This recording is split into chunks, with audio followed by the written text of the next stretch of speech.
오늘은 창세기 12장 1절에서 2절의 말씀으로 깨달음을 나누겠습니다. 과제를 분리하라. 여러분, 하나님의 과제와 나의 과제와 그들의 과제가 다릅니다. 이 세 가지의 과제를 분리해야 합니다. 하나님은 아브라함을 부르셨습니다.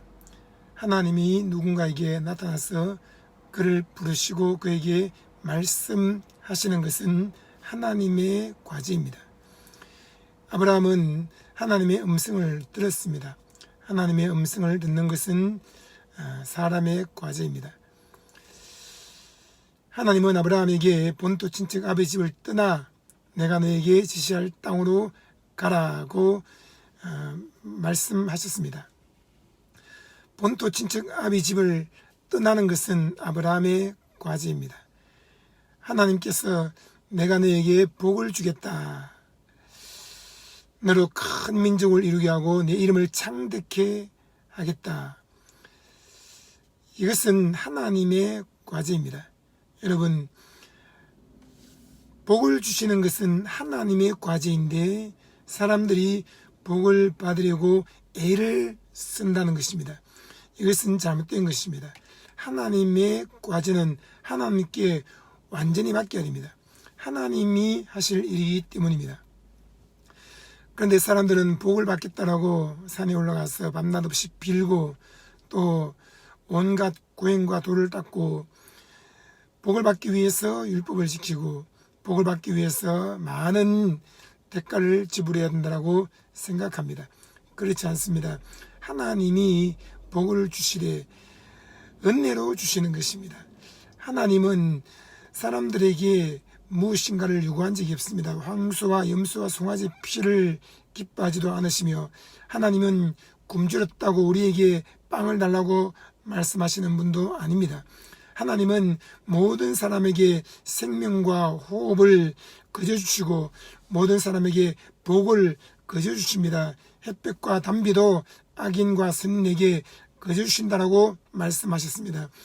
하물며 하나님이 불러서 택하신 사람에게 하나님이 복을 주지 않겠습니까? 하나님이 복을 주신다고 했으면 우리는 그것을 마음으로 믿고 입으로 시인하고 기다리면 되는 것입니다. 하나님이 하실 일을 우리가 건드리면 안 됩니다. 그 영역에 침범하면 안 됩니다.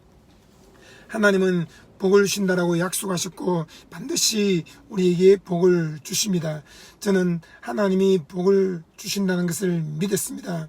갑절의 복을 주신다, 100배의 복을 주신다, 1000배의 복을 주신다. 그것을 믿고 감사하며 행복하게 살았습니다. 그리고 하나님의 말씀을 내 마음밭에 심은 다음에 자곡 깨고 하는 중에 하나님께서 날마다 자라게 하시고 복을 주셨습니다. 그리고 내 이름을 창대케 하겠다라고 하셨습니다. 여러분, 우리의 이름을 창대케 하는 것은 하나님이시지 내가 아닙니다. 나 스스로 내 이름을 창대케 하기 위해서 힘쓰고 애쓰고 하는 것은 잘못된 것입니다. 하나님이 우리의 이름을 창대케 하신다고 약속하셨으므로 하나님께서 세계 모든 민족의 뛰어난 인물로 키우신다는 것을 믿고 그분만 바라보고 기다려야 합니다. 너희는 여호와 앞에 잠잠하고 참아 기다리라고 말씀했습니다. 하나님은 우리에게 하늘의 별과 같이 바닷가의 모래알 같이 많은 자손을 주겠다고 약속하셨습니다. 그것은 내가 할 일이 아닙니다. 하나님이 하실 일입니다. 아브라함은 이 약속을 받은 후에 자기가 해야 된다고 생각하고 하갈을 취해서 이스마엘을 낳았습니다. 그것은 하나님을 돕는 것이 아니었고 하나님을 대적하는 것이 되었습니다. 여러분, 하나님이 우리에게 많은 자손을 준다고 했으면 그것을 믿고 기다려야 할 것이며 초자연적인 하나님의 능력이 나타나는 것을 기대해야 됩니다. 예수님이 우리의 모든 죄와 목마름과 병과 가난과 어리석음과 징계와 죽음을 다 짊어지고 십자가에서 피와 땀과 눈물을 쏟으며 값을 다 지불하고 죽으셨습니다. 이것은 곧 하나님의 아들 예수 그리스도가 해야 될 과제였고 그것을 이루었습니다. 우리는 그것을 믿기만 하면 되는 것입니다. 믿는 것이 우리의 과제이고 누리는 것이 우리의 과제입니다.